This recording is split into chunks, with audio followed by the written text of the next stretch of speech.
Hi, I'm walking you through this Minimal Pairs Handbook today.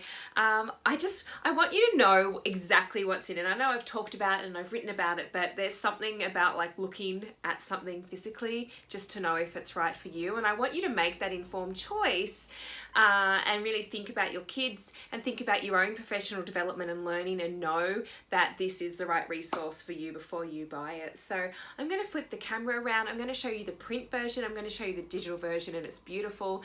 And then I'm going to show you, I've got like editable data forms and video tutorials. So I just want you to know exactly what's in this handbook before you get it. So I'm going to be walking through the Minimal Pairs Handbook with you today, and I want to show you the digital version just because it's really easy to navigate, though I want you to know that there is a print version as well that's included in your file. I've just chosen to bind it because binding just saves my life. So here we go. I'm going to go through every single chapter really quickly because I want you to understand just how comprehensive and in-depth this is. So the first chapter is just about understanding what minimal pairs is, knowing the principles, knowing why are we doing this approach and who is suitable for this. So it's just a really nice simple chapter to give you that little bit of an overview about minimal pairs. And that's because the next chapter is launching straight into the planning side of things. So I'm going to take you back to the table of contents because this section here, it really helps you know if this is the right approach for your child.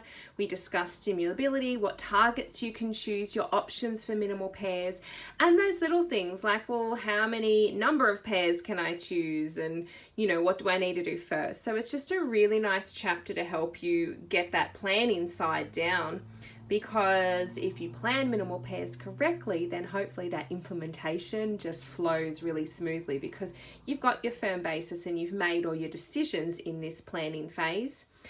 Implementing minimal pairs. This is a chunky chapter too. Look at that. I go through not only the two different minimal pair approaches, so the meaningful minimal pairs and the perception production approach, but I help you with like just visualizing what this approach looks like, little checklists just to help you know that you're doing all the right things. I don't want you to miss a step.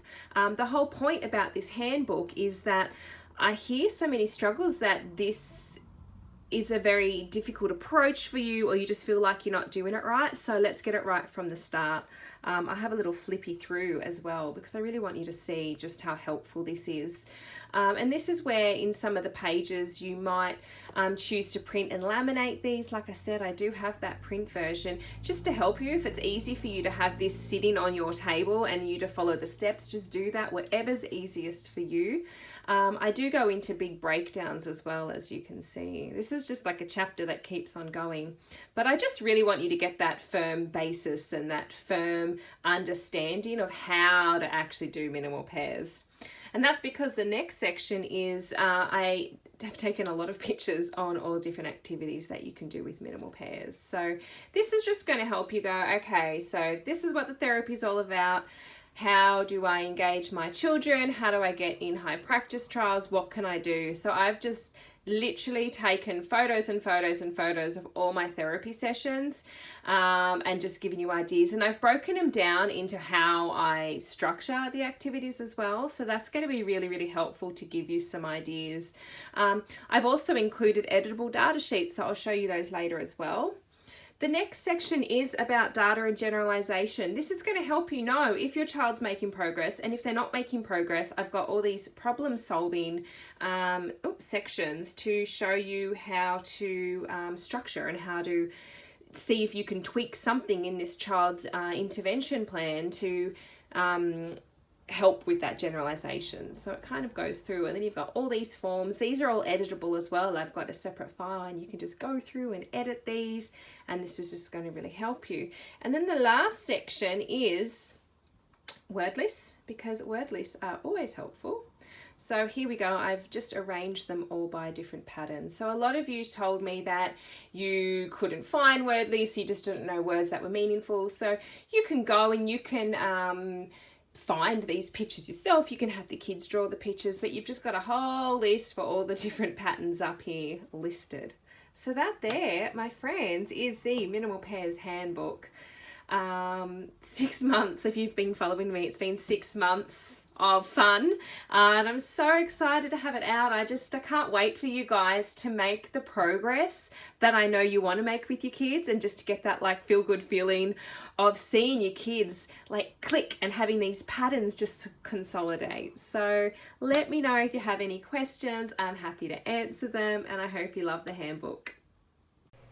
So this is a look at the file. You're going to notice that there are 3 folders, and you get both a digital and a print version of the handbook. So the digital one is in color and it's got clickable links, which is really easy to navigate, and the print version is in more grayscale. Then you're going to notice that I've got a section called video tutorials. Now this includes a PDF, and it has a link to a privately listed YouTube video. So you're going to see 4 of them there. Just make sure that you allow it, and it's going to direct you to YouTube so you can watch them. And then the last thing that's in this handbook are some forms. So I've got editable data and activity forms, and I have a little video with instructions so you can check that out and see how you can use them.